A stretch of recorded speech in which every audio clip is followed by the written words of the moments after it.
Hello， 艾瑞小伙伴，真没想到今年努比亚 Z50 Ultra 发布后呢，我以为努比亚今年应该不会有什么新品了吧？没想到下半年带来了努比亚 Z50S Pro。那我呢就抓紧时间带来了这款产品的体验。说实话，这款产品升级点还是挺多的，从影像、屏幕、电池续航等方面啊，尤其是手机的外观设计，是吧？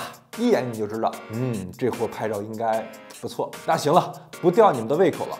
直接就来聊聊刚刚发布的努比亚 Z50S Pro。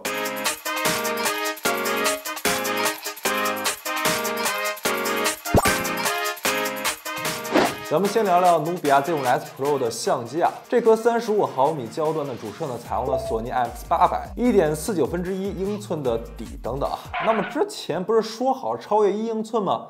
其实是这么回事儿。我们先复习一下相机方面的知识啊。相机除了我们常见到的底、光圈、ISO、快门时间这些数值之外呢，还有一个关键的就是焦段。焦段呢，就是镜头焦距的划分范围。焦段这个数字越大，我们能拍摄的物体就越近，但是拍摄的景呢就越少。反之呢，焦段的数字越小，我们能拍摄的物体就越远，但是拍摄的景 就越广，这样啊，大家就好理解了。那么努比亚为什么一直坚持用35毫米焦段呢？在相机设备中呢，为了好记啊，一般都是以35毫米相机镜头焦距来换算镜头的焦距啊。因为35毫米焦段的视角大约是人眼的角度，既适合拍摄风景，又适合拍摄人像，还可以用于街拍、旅游、日常等多场景。所以目前市面上1英寸大底的手机啊，主摄1倍，焦段为23毫米。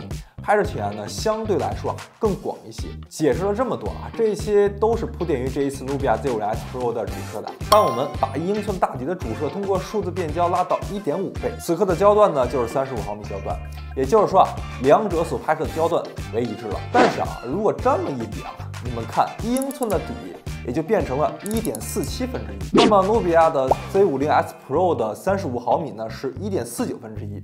所以啊，之前努比亚 Z50S Pro 宣传接近1英寸大底，在这一层面上确实是接近的。而且啊，这一次努比亚不仅搭载了 IMX800， 还定制了1G+6P 的专业光学镜头，以及 f1.9 的大光圈，也能在光线不佳的场景下呢带来更大的进光量。那说了这么多呢，来看实际的拍摄样张。这次我所有的拍摄样张1英寸底的手机呢，采用了1.5倍来和努比亚进行对比参考啊。先来白天的样张，可以看到努比亚 Z50S Pro 和1英寸大底的手机拍出来的样张基本没啥区别，包括明暗处的地方暗部也有很多保留，并且解析力方面也都基本一致。第二张也基本一致啊，不过门牌的红色字努比亚反而更浓郁一些，但是室内暗部的细节来看呢基本也是保持了一致的表现。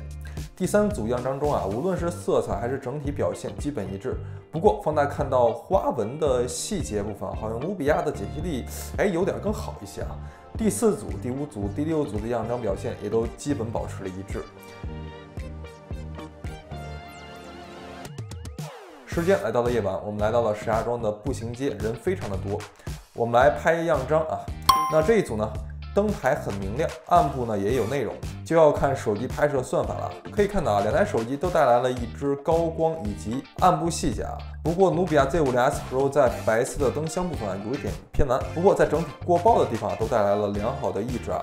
另一个1英寸底的样张在远处灯箱的地方出现了过曝的问题。 第二组样张来看呢，努比亚的依然在过亮的地方带来了抑制同时依然有更好的细节保留。第3组和第4组在灯光复杂的场景下呢基本保持了一致。在拍摄的时候呢，我发现努比亚 Z50S Pro 对于人脸识别的速度特别快，你们可以注意一下我的脸不仅如此它还能快速的识别家里的宠物。那对于逆光方面呢，努比亚 Z50S Pro 的样张基本上看不出什么紫边的问题可以看到努比亚 Z50S 的定制1G+6P 的专业光学镜头对于这样的场景呢带来了超低色散从而降低了逆光拍摄时候紫边的问题。同时呢，针对专业的摄影爱好者呢，或者对于相机更熟悉的用户，努比亚 Z50S 的相机中呢一直保留着一个人文街拍的模式。你们看相机界面就很像相机是吧？在这个模式下呢，支持了例如色彩、锐度、白平衡、EV 拍摄参数的调节功能，这些能带来更加丰富的场景比如50毫米焦段拍个人像并且拍摄的时候呢，还支持了更多的滤镜进行挑选。在另外2个镜头啊，一颗5000万像素超广角超微距2合一镜头，一颗800万像素的长焦镜头，也是覆盖了我们拍摄的大部分的场景。那在视频表现方面啊，也是大家很关注手机影像表现的一个重要环节。努比亚 Z5S Pro 在视频拍摄方面呢，支持了最高8K 30帧的视频录制，同时还支持了4K 120帧，可以拍摄一些升格的视频素材。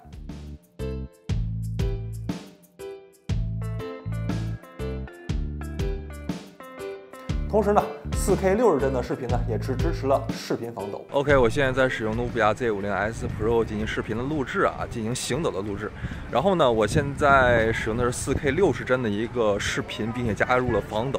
你们其实可以看一下，我们每次这个走颠一下的时候呢，它是会有一个小幅度的一个抖动的。但是你们可以看一下我实际录制视频的效果啊，可以看到今年努比亚影像啊，在35毫米焦段和大底带来了一个均衡。同时呢，在镜头堆料方面呢，没有凑数啊，而且啊，可玩性也很高。包括我这一次视频没有讲到的相机家族，有特别丰富的相机玩法，相信努比亚的老用户应该非常的熟悉。后面呢，我也会在日常将这款手机的体验分享到我的微博，你们也可以持续的关注啊。那这一次视频一开始没有讲到外观啊，来看看手机的常规配置。首先，正面采用了6.78英寸的 1.5K 分辨率的屏幕，来自京东方 Q9 发光材料。对于护眼方面呢，支持了全局 DC 以及 2260赫兹的高频 PWM 调光。不过全局 DC 调光呢，需要在开发者模式中手动开启啊，支持了1000赫兹的瞬时触控采样率。对于 CF 类游戏呢，还是特别的友好啊。那实际的观感呢，还是挺不错的。而且啊，努比亚对于护眼方面呢，还支持了阅读模式，也就是将颜色全部调为黑白，带来了类纸质的体验。而且呢，它也支持了对应应用的模式开启。例如啊，我常看的电子书软件呢，打开后呢，就会自动调整为阅读模式。整个机身呢是那种柔中带刚的样子啊。尤其啊，当把它和 Z50 Ultra 放在一起的时候啊，就形成了一个鲜明的风格异样的对比。侧边依然保留了滑动键，也是支持了自定义对应的功能啊。默认是街拍模式。机身背面的样子呢，更像是卡片机的风格，尤其是贝壳采用了业内独家小牛皮玻璃工艺啊。注意啊，这像牛皮质感的材质啊，它其实是玻璃。努比亚这玻璃玩的啊，也是有点意思啊。那值得说的一点就是啊，这一次扬声器依然采用了上下对称，并且顶部也是独立外放。听一下它的外放体验。